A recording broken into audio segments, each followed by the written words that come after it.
Hi, I'm the Malt activist, and today we have not one but two KILKERRANs. We have an 8-year-old cask strength, matured in bourbon barrels, and we have another 8-year-old cask strength, but this time this one's been matured in recharred sherry casks.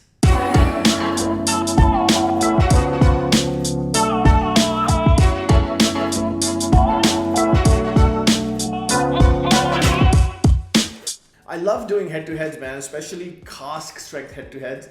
So the bourbon barrel that I have in my hand is bottled at 55.7% ABV, and the recharred sherry cask has been bottled at 58.4%, so about 3% more than the bourbon barrel. So that'll be interesting. So I think I kind of already know which one I'm going to like more because I have a preference. But let's start with the bourbon barrel first. All right. Okay, so as you can see, this is what the color of whiskey looks like. So, non-chill filtered, no color added, perfect.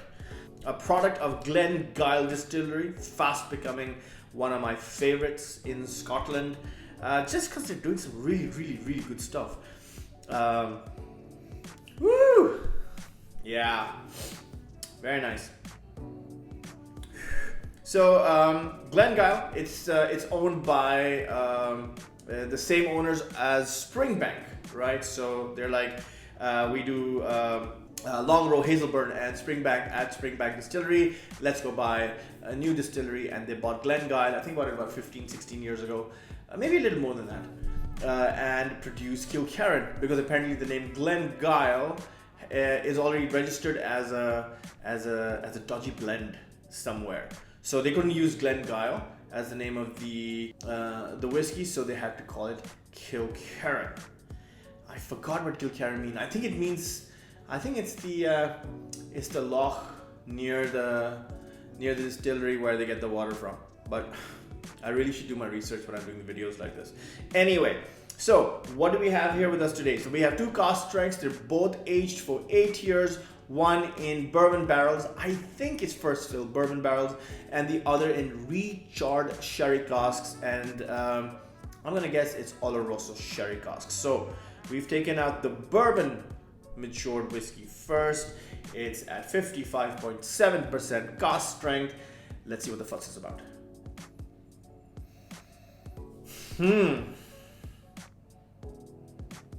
Perfectly reasonable nose, as you would expect from a first fill bourbon whiskey. Lots of vanilla, coconut, a little bit of butterscotch, lemon, lime, citrus. Very fresh, very bright. I thought it might be a bit malty, but it's not. It's very crisp. It's almost acidic, but in a good way, in like a bright, fresh way. Like a high strength Chardonnay. Hints of black pepper in there as well. And then it gets a little more pineapple-y.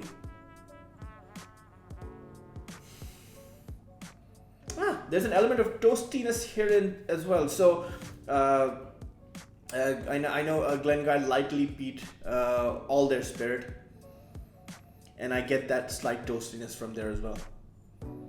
Not majorly peated, by the way. So I don't get like major peat. But there's an underlying hint. Yeah, some toffees as well. Now I'm getting like a dusty cardboard warehouse note as well. What do I think? I like it. I think the nose is absolutely perfect. No discernible flaws. Seems very well constructed. It's 8 years old. I just hope it's not astringent, because that's one of the things that I really dislike in young whiskeys. But you know, I don't get that on the nose. I don't see why I should get that on the palate. So yes, 55.7% cask strength. Let's see what the fuss is all about.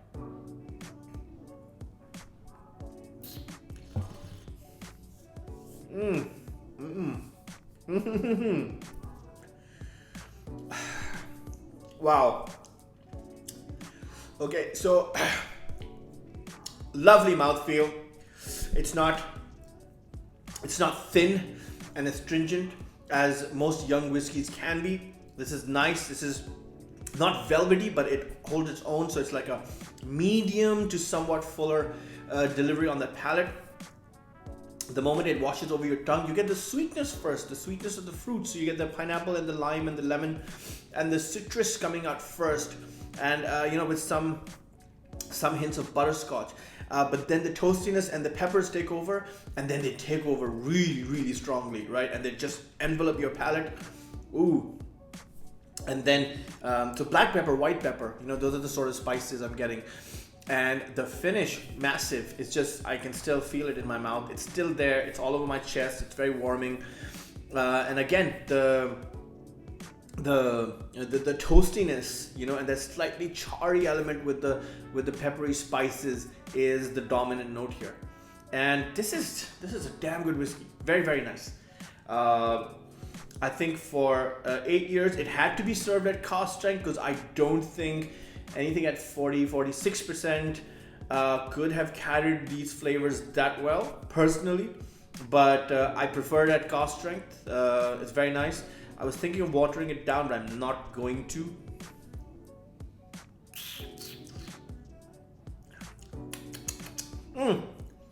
Yeah, it gets fruity over time. Now some tropical fruits like, young papaya. Maybe even young mango. So very on the greener side of the fruity spectrum. Ooh. Oh man, that spice. That spice is huge. Damn. It latches on, it doesn't go. But in a good way. It'll remind you that you've been drinking cask strength whiskeys. So good. I approve. Very nice whiskey. 8-year-old cask strength, matured in bourbon barrels, bottled at 55.7%. Please find it and get one for yourself. Excellent. Now what? Yeah. Recharred in sherry casks.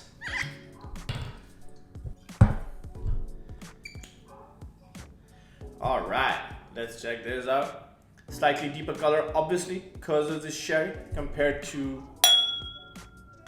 can you see? I don't know if you can see. Yeah, compared to the bourbon, definitely, but not as deep as I thought it might be. It's more bronzy than like a deep red, which you would think you'd get from recharred, fairly active, I'm guessing, Oloroso sherry casks, but no. Interesting. Maybe needed a few more years. Maybe the cask wasn't active enough. Again, very nice. So this one is more oak forward, I feel, and typical Christmas flavors.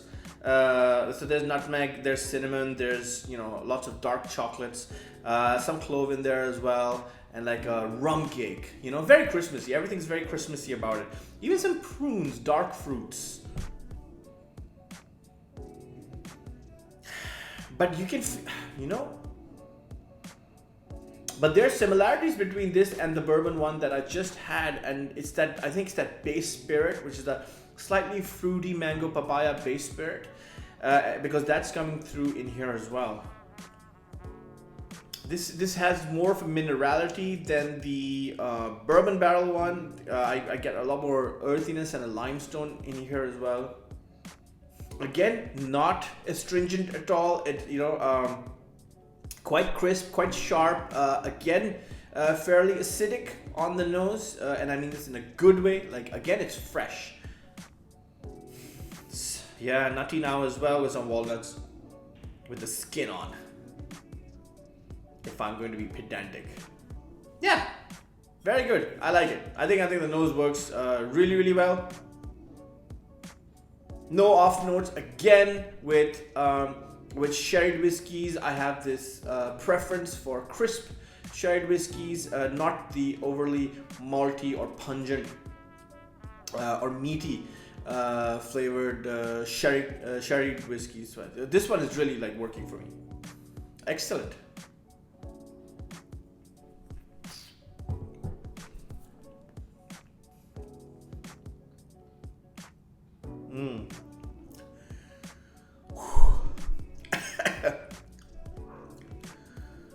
Oh, okay.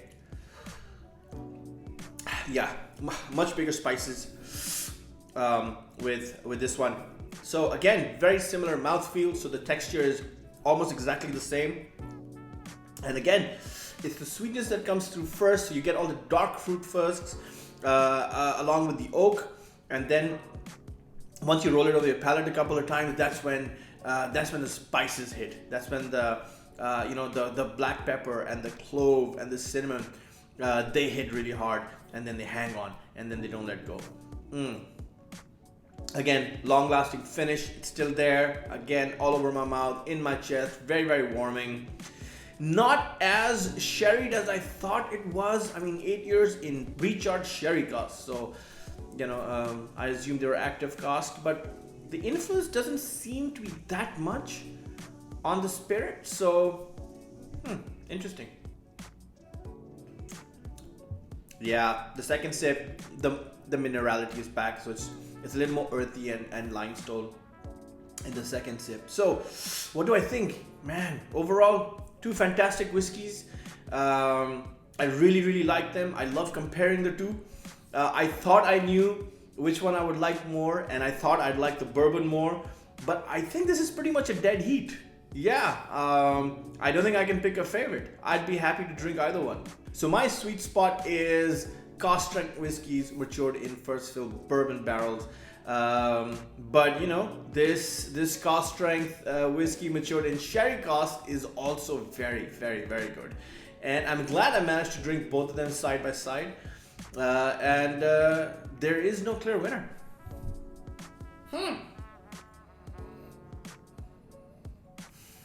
There is no clear winner. I think I like them both, very much so. I just thought that the sherried one would be a lot more sherried than it actually is. And I don't mean that in a bad way, it's just that I thought it was, but it's not. Which is good, I kind of like it that way, because then I can really taste the base spirit, which is what this is doing. And the bourbon matured one, woo! Now more lychee, more very, very sweet fruits as well. Wow, this is a great nose.